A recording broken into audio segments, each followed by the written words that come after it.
Lahore central jail में 23 मार्च 1931 की शुरुआत किसी और दिन की तरह ही हुई थी। फर्क सिर्फ इतना था कि सुबह सुबह जोर की आंधी आई थी, बहुत तेज। लेकिन जेल के कैदियों को थोड़ा अजीब सा लगा जब 4 बजे ही वार्डन चरत सिंह ने उनसे आकर कहा कि वो अपनी अपनी कोठरियों में चले जाएं। उन्होंने कारण नहीं बताया था। उनके मुंह से सिर्फ ये निकला कि आदेश ऊपर से है। अभी कैदी सोच ही रहे थे कि माजरा क्या है। जेल का नाई बरकत हर कमरे के सामने फुसफुसाते हुए गुजरा कि आज रात भगत सिंह, राजगुरु और सुखदेव को फांसी दी जाने वाली है। उस क्षण की निश्चिंता ने उनको झकझोर कर रख दिया। कैदियों ने बरकत से मनुहार की कि वो फांसी के बाद भगत सिंह की कोई भी चीज जैसे पेन, कंघा या घड़ी उन्हें ला कर दें ताकि वो अपने पोते पोतियों को बता सकें कि कभी वो भी भगत सिंह के साथ जेल में बंद थे। बरकत भगत सिंह की कोठरी में गया और वहां से उनका पेन और कंघा ले आया। सारे कैदियों में होड़ लग गई कि किसका उस पर अधिकार हो। आखिर में ड्रॉ निकाला गया, लाहौर कॉन्स्पिरेसी केस। अब सब कैदी चुप हो चले थे। उनकी निगाहें उनकी कोठरी से गुजरने वाले रास्ते पर लगी हुई थी। भगत सिंह उनके साथ फांसी पर लटकाए जाने के लिए उसी रास्ते से गुजरने वाले थे। एक बार पहले जब भगत सिंह उसी रास्ते से ले जाए जा रहे थे तो पंजाब कांग्रेस के नेता भीमसेन सच्चर ने आवाज ऊंची कर उनसे पूछा था, आप और आपके साथियों ने लाहौर कॉन्स्पिरेसी केस में अपना बचाव क्यों नहीं किया? भगत सिंह का जवाब था, इनकलाबियों को मरना ही होता है क्योंकि उनके मरने से ही उनका अभियान मजबूत होता है, अदालत में अपील से नहीं। वार्डन चरत सिंह भगत सिंह के खैर ख्वाह थे और अपनी तरफ से जो कुछ बन पड़ता था उनके लिए किया करते थे। उनकी वजह से ही लाहौर की द्वारकादास लाइब्रेरी से भगत सिंह के लिए किताबें निकलकर जेल के अंदर आ पाती थी। भगत सिंह की जेल की जिंदगी काफी कठिन थी। किताबें पढ़ने का शौक हो चला था उन्हें कि एक बार उन्होंने अपने स्कूल के साथी जयदेव कपूर को लिखा था कि वो उनके लिए कार्ल लिब्नेख्त की मिलिट्रिज्म, लेनिन की लेफ्ट विंग कम्युनिज्म और ऑप्टन सिंक्लेयर का उपन्यास द स्पाई कुलबीर के जरिए भिजवाएं। भगत सिंह जेल की कठिन जिंदगी के आदी हो चले थे। उनकी कोठरी नंबर 14 का फर्श पक्का नहीं था, उस पर घास उगी हुई थी। कोठरी में बस इतनी ही जगह थी कि उनका 5 फुट 10 इंच का शरीर बमुश्किल उसमें लेट पाए। भगत सिंह को फांसी दिए जाने से 2 घंटे पहले उनके वकील प्राणनाथ मेहता उनसे मिलने पहुंचे। मेहता ने बाद में लिखा कि भगत सिंह अपनी छोटी सी कोठरी में पिंजड़े में बंद शेर की तरह चक्कर लगा रहे थे। इनकलाब जिंदाबाद। उन्होंने मुस्कुराकर मेहता को स्वागत किया और पूछा कि आप मेरी किताब रिवोल्यूशनरी लेनिन लाए या नहीं। जब मेहता ने उन्हें किताब दी तो वे उसे उसी समय पढ़ने लगे मानो उनके पास अब ज्यादा समय न बचा। मेहता ने उनसे पूछा कि क्या आप देश को कोई संदेश देना चाहेंगे।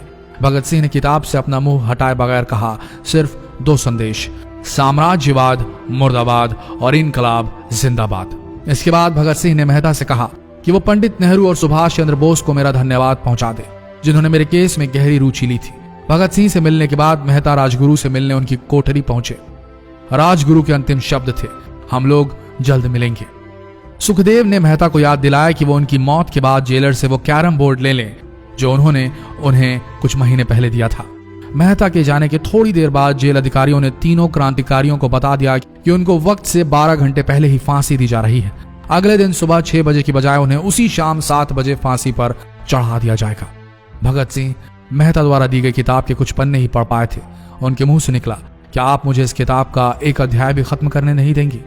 भगत सिंह ने जेल के मुस्लिम सफाई कर्मचारी बेबे से अनुरोध किया कि वो उनके लिए उनको फांसी दिए जाने से 1 दिन पहले शाम को अपने घर से खाना जरूर लाएं। लेकिन बेबे भगत सिंह की इच्छा पूरी नहीं कर सके क्योंकि भगत सिंह को 12 घंटे पहले फांसी देने का फैसला ले लिया गया और बेबे जेल के गेट के अंदर ही नहीं घुस पाए। थोड़ी देर बाद तीनों क्रांतिकारियों को फांसी की तैयारी के लिए उनकी कोठरियों से बाहर निकाला गया। भगत सिंह, राजगुरु और सुखदेव ने अपने हाथ जोड़े और अपना प्रिय आजादी गीत गाने लगे।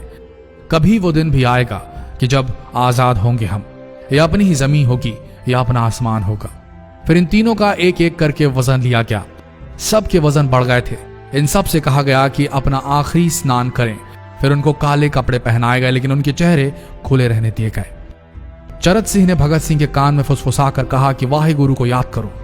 फांसी का तख्ता भगत सिंह लिए बोले, पूरी जिंदगी मैंने ईश्वर को याद नहीं किया। असल में मैंने कई बार गरीबों के कलेश के लिए ईश्वर को कोसा भी है। अगर मैं अब उनसे माफी मांग लूं तो वो कहेंगे कि इससे बड़ा डरपोक कोई नहीं।